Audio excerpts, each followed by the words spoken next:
أعوذ بالله من الشيطان الرجيم بسم الله الرحمن الرحيم وإذ قلتم يا موسى لن نصبر على طعام واحد فادع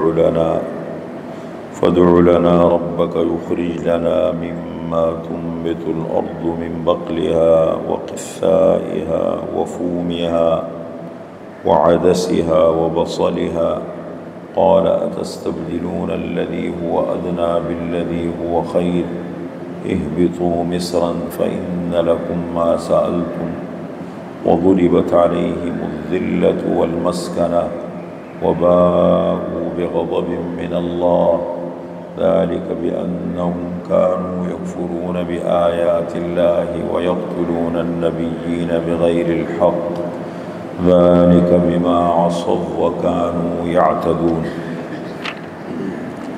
اور اس وقت کو یاد کیجئے اذ قلتم جب تم نے کہا یا موسیٰ اے موسیٰ لن نصبر على طعام واحد ہرگز ہم صبر نہیں کریں گے ایک ہی قسم کے کھانے پر، فادع لنا پس مانگیے ہمارے لیے ربک اپنے رب سے، ویخرج لنا تاکہ وہ نکالے ہمارے لیے مما تنبت الارض ان چیزوں میں سے جو اگاتی ہے زمین، من بقلها زمین کی ترکاریوں میں سے سبزیوں میں سے، وقثائها اور ککڑی میں سے کھیرے میں سے، وفومها اور لہسن میں سے، وعدسها اور دالوں میں سے، وبصلها اور پیاز میں سے۔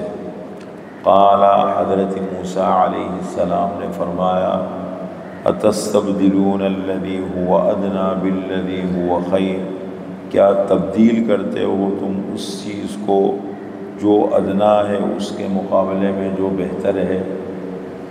اہبطوا اترو مصرا کسی شہر میں، فإن لکم ما سألتم پس بے شک تمہارے لیے ہے جو تم نے مانگا ہے، وضربت علیہم الذلۃ والمسکنۃ اور ماری گئی ان پر ذلت اور مسکنت خواری، وباءوا اور پھرے بغضب من اللہ اللہ کے غصے کو لے کر کے، ذالک یہ سزائیں کیوں ملی، ذالک بأنہم کانوا یکفرون بآیات اللہ یہ اس وجہ سے کہ تھے وہ اللہ تعالیٰ کی آیتوں کا انکار کرتے تھے، وَيَقْتُلُونَ النَّبِيِّينَ بِغَيْرِ الْحَقِّ اور انبیاء کو ناحق قتل کرتے تھے، ذَلِكَ بِمَا عَصَوْا وَكَانُوا يَعْتَدُونَ یہ اس وجہ سے کہ وہ نافرمانی کرتے تھے اور حد سے تجاوز کرتے تھے، حد سے نکلتے تھے۔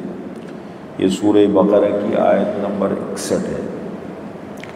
بنی اسرائیل پر اللہ تعالیٰ کی طرف سے بے شمار قسم کی نعمتیں اور ان کی نافرمانیاں اور ناشکریاں، بجائے اس کے کہ اللہ کی نعمتوں پر اللہ کا شکر بجا لاتے، اللہ کی نعمتوں کو قدر کرتے، انہوں نے اللہ کی نعمتوں کو بہت ہلکا اور کم نظروں سے لیا کہ یہ تو ہمیں اتفاقی طور پر یہ چیزیں مل رہی ہیں، یہ تو ہماری زندگی کا حصہ ہے، یہ چیزیں تو مل رہی ہیں ہمیں، یہ نہیں سوچا کہ یہ اللہ کی نعمتیں ہیں، اور جب ان کی ناقدری ہوتی ہے اور ناشکری ہوتی ہے یہ نعمتیں اللہ تعالیٰ چھین لیتے ہیں اور مختلف قسم کے عذاب اللہ مسلط کر دیتے ہیں۔ وہ اس بات کو سمجھ نہیں پائے یا اللہ تعالیٰ کی طرف سے کس آزمائش کے لیں، عذاب کے لیں، مختلف قسم کی چیزوں کا ذکر چلا آ رہا ہے۔ ایک اور ان کی برائی کا ذکر، جب ان کو میدان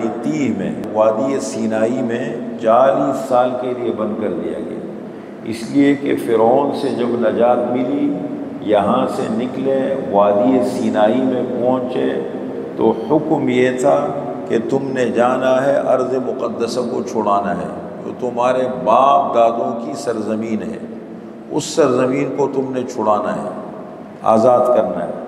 اب وہ ان کی ہمت ٹوٹ گئی تھی کیونکہ سال ہا سال کئی زندگی تک یہ فرعون کی غلامی میں رہے، تو ان کی ذہنی سوچ اتنی پست ہو گئی تھی اور جسمانی طور پر اتنے کمزور، ہمت نہیں ہوتی تھی کیسے جا کے اس کو چھوڑائیں۔ وہ بڑی طاقتور قوم ہے، قوم عمالقہ، وہاں الگ تھا، وہاں ادھر فرعون تھا ادھر قوم عمالقہ تھی، تو کس طرح جائیں گے ان کو چھڑائیں گے؟ ہمت نہیں تھی، ہمت ٹوٹ گئی تھی۔ ہمت جب ذہنی غلامی میں انسان زندگی گزار لیتے نا، اس کی ہمت ٹوٹ جاتی ہے۔ اب ان کی ہمت ٹوٹ گئی، اب وادی تیہ میں یہ بند رہے، 40 سال تک اللہ نے رکھا ان کی تاکہ تھوڑی سی جفاکشی ان کے اندر آئے، مشکل حالات سے واسطہ پڑے۔ جب انسان کا مشکل حالات سے، مجھے کبھی کبھی ساتھی بتاتے ہیں کہ ہمارے جو نوجوان باہر جاتے ہیں، باہر ملکوں میں، امریکہ، کینیڈا، آسٹریلیا، دنیا بھر میں جہاں، اپنا کام سب کچھ خود کرتے ہیں، اور ہمارے ہاں 2 پیسے آ جاتے تھے، تمہاری ماسیاں لگ جاتی، یہ کام میں لوگ لگ جاتے ہیں، ہمت ٹوٹ جاتی ہے ہماری۔ تو یہ آدمی، جب ہمارے نبی نے ہمیں تعلیم دی، تم اچھے حالت میں ہو، تم برے حالت میں ہو، تم جفاکش رہو، سہولت پسند مت بنو، اپنے کام خود کرو، ہمت کر کے کام کیا کرو۔ اس مطلب یہ ہے کہ ہاتھ پہ ہاتھ رکھ کے وہ کام تو ہو رہے ہیں، اس طرح مت بنو۔ اللہ کی نعمتوں کی قدر کرو، اپنے کام خود کیا کرو، اس سے آدمی میں جفاکشی آتی ہے۔ یہ بہت بڑی نعمت ہوتی ہے، یہ پتہ نہیں چلتا، وقت آنے پر اس کا پتہ لگتا ہے۔ جب مشکل حالات آتے ہیں نا، پھر پتہ لگتا ہے۔ کہتے ہیں اسپین کو مسلمانوں نے فتح کیا، پہلے 5000، طارق ابن زیاد کے پاس 5000 بندے تھے، اور پھر 2000 بندے اور بھیجے گئے، ٹوٹل 7000 بندے پورے اسپین کو فتح کر دیا، اندلس کو، اسپانیہ جس کو بولتے ہیں۔ اور وہ وقت آیا مسلمانوں پہ، 800 سال مسلمانوں نے حکومت کی اسپین پہ۔ وہ وقت آیا جب حملہ ہوا تو سب سے نڈر بہادر آدمی وہ سمجھا جاتا تھا جو جان چھڑا کے بھاگنے میں کامیاب، لیکن بڑا بہادر آدمی ہے، بھاگ گیا، جان چھڑا دی اس نے، یہ بہادری سمجھی جاتی۔ آپ اپنی اسلامی تاریخ پر نظر ڈالیں، ہمارا دین دیکھو، اصل زندگی ہماری آخرت کی ہے، یہ دنیا کی نہیں ہے۔ فرمایا اپنی تربیت، اپنے بچوں کی تربیت، اپنے ماتحتوں کی تربیت ایسے کرے کہ وہ جفا کش بنے۔ جب آپ کے سامنے 2 راستے، وہ سہولت والا ٹھیک ہے، وہ اپنی جگہ ہے، لیکن بہت زیادہ اپنے آپ کو سہولت پسند مت بناؤ، یہ ان کی حالت ہوگی۔ اب وہاں پر وادی تی سینائی میں ان کو کھانے کی ضرورت تھی، اللہ نے موسیٰ علیہ السلام کی دعاؤں کی برکت سے من و سلوا دے دیا، تیار کھانا ملتا تھا، بہترین قسم کی غذا اللہ کی طرف سے۔ پھر ان کو پانی کی ضرورت پڑی، 12 چشمے اللہ نے نکال کے دے دیے۔ پھر ان کو بادل کی سائے کی ضرورت پڑی، اللہ نے بادل مقرر کر دیا، وقت پر آتا تھا، اوپر لگ جاتا تھا سایہ، جیسے سورج چلا جاتا تھا بادل بھی چلا جاتا تھا۔ یہ سب نعمتیں بھی، ان نعمتوں کی قدر وہ رہتے رہتے وہ عادتیں بگڑ گئی تھی نا، اب وہ من و سلوا کھاتے رہے، زندگی گزارتے رہے، کہنے لگے اے موسیٰ یہ کب تک ہم من و سلوا کھاتے رہیں گے، اور کب تک ایک ہی چیزوں پر ہم گزارا کرتے رہیں گے؟ وہ سبزیاں ہماری کہاں چلی گئی، وہ باقی چیزیں ہماری کہاں چلی گئی؟ ناشکری کریں، ابھی تمہیں نعمتیں مل رہی ہے، قدر کرو۔ ایک تو ذخیرہ اندوزی شروع کر دی، فرمایا مت کرو ذخیرہ اندوزی، جتنا کھا سکتے ہو کھاؤ، باقی چھوڑو، دوبارہ اللہ تعالیٰ تازہ دیں گے۔ وہ ذخیرہ اندوزی شروع کر دی۔ اور پھر دوسری بات یہ ہے کہ انہوں نے کہا کہ ایک ہی قسم کے کھانے پہ تو ہمارا گزارا نہیں چلے گا، تو اللہ تعالیٰ نے اس کا فرمایا کہ ٹھیک ہے، اگر تمہیں اس پہ نہیں چلتا، تمہیں سبزیاں چاہیے، ترکاریاں چاہیے، جاؤ کسی شہر علاقے میں اترو، وہاں پھر کھیتی باڑی کرو، وہاں ہل چلاؤ، وہاں باشی کا کام کرو، وہاں محنت کرو، کماؤ، جاؤ۔ فرمایا یہ نافرمان لوگ تھے، اللہ کے حکم کی نافرمانی کرتے تھے۔ آگے اللہ نے ذکر فرمایا وَإِذْ قُلْتُمْ يَا مُوسَىٰ، اور اس وقت کو یاد کیجئے جب تم نے کہا اے موسیٰ، لَن نَّصْبِرَ عَلَىٰ طَعَامٍ وَاحِدٍ، ہرگز ہم صبر نہیں کریں گے ایک ہی قسم کے کھانے پر، من و سلوا پر، فَادْعُ لَنَا، پس مانگ ہمارے لیے، خود مانگو نا۔ موسیٰ علیہ السلام کو کیوں کہتے ہو پھر؟ جب تمہارے اندر ہمت ہے تو خود مانگو، تمہیں وقت آنے پر پیغمبر یاد آ جاتے ہیں، اللہ کے نبی یاد آ جاتے ہیں، پھر خود فَادْعُ لَنَا، پس مانگ ہمارے لیے، رَبَّکَ، اپنے رب سے، یخرج لنا تاکہ وہ نکالے ہمارے لیے مما تنبت الارض ان چیزوں میں سے جو اگاتی ہے زمین، من بقلها ترکاریوں میں سے، زمین کی ترکاریاں ہیں، سبزیاں ہیں، وقثائها قصہ کھیرے کو بھی کہتے ہیں، ککڑی کو بھی کہتے ہیں، ایک ہی چیز ہے، وفومها فوم کا لفظ گندم کے لیے بھی استعمال ہوتا ہے، لہسن کے لیے بھی استعمال ہوتا ہے، وعدسها عدس اصل میں کہتے ہیں مسور کی دال کو، عدس مختلف قسم کی دالیں ہوتی ہیں نا، عدس مسور کی دال کو کہتے ہیں، لیکن یہاں پر مراد ہے مطلقاً دالیں، وبصلها اور پیاز میں سے، وہ ہمیں دے دے یہ چیزیں۔ قال حضرت موسیٰ علیہ السلام نے فرمایا اتستبدلون الذی هو ادنی بالذی هو خیر، تمہیں ایک اچھی چیز مل رہی ہے، بن مانگے مل رہی ہے، بغیر محنت مشقت کے اللہ کی طرف سے، خدا کے بندے تم اس کو بدلتے ہو اور اس کے مقابلے میں ادنا چیز لیتے ہو، جو ادنا ہے اس کے پیچھے محنت بھی ہے۔ اہبتو اور اگر تمہیں یہی چاہیے، اہبتو مصرن کسی شہر میں اتر جاؤ، علاقے میں چلے جاؤ، فَإِنَّ لَكُمْ مَا سَأَلْتُمْ پس بے شک تمہارے لیے ہے جو تم نے مانگا، وہاں جاؤ محنت کرو، تکلیف برداشت کرو، مشقت کرو، جا کے وہاں کماؤ۔ اللہ فرماتے وَضُرِبَتْ عَلَيْهِمُ الذِّلَّةُ وَالْمَسْكَنَةُ اور ماری گئی، پھٹکاری گئی ان لوگوں کے اوپر ذلت اور مسکنت۔ ذلت کس کو کہتے ہیں؟ ذلت کا مطلب یہ ہوتا ہے کہ انسان دوسروں کی نظروں میں ذلیل ہو جائے، یعنی ایک انسان ہے دوسروں کی نظروں میں ذلیل لگے، اس کو ذلت بولتے ہیں۔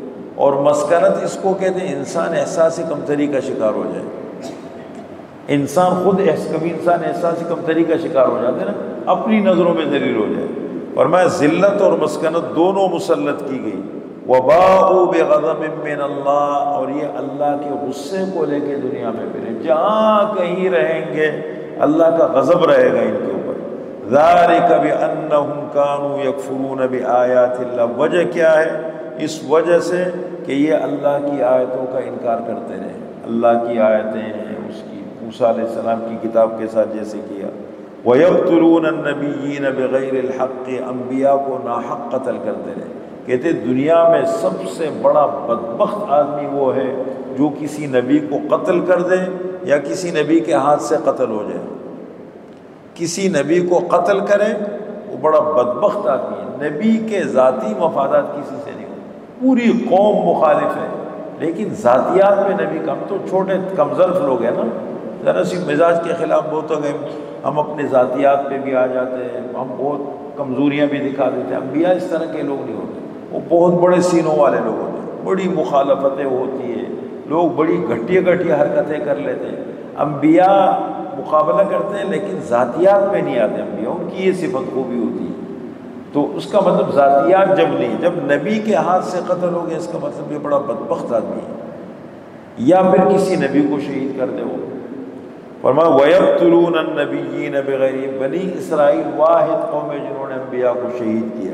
وَيَقْتُلُونَ النَّبِيِّينَ بِغَيْرِ الْحَقِّ اور قتل کرتے رہے انبیاء کو ناحق۔ ذَلِكَ بِمَا عَصَوْا یہ سزائیں ان کو اس لیے ملی کہ انہوں نے نافرمانی کی انبیاء کی، اللہ کے احکام کی۔ وَكَانُوا يَعْتَدُونَ اور تھے حد سے تجاوز کرتے تھے، حد سے نکلتے تھے۔ ہر جگہ ایک حد ہوتی ہے نا، آدمی حدود میں رہے، کہتے ہیں نا اپنی حد میں رہو، اللہ فرماتے حدود میں رہو، یہ حد سے نکل جاتے تھے۔ یہ آیت نمبر 61 کی تفسیر ہوگی۔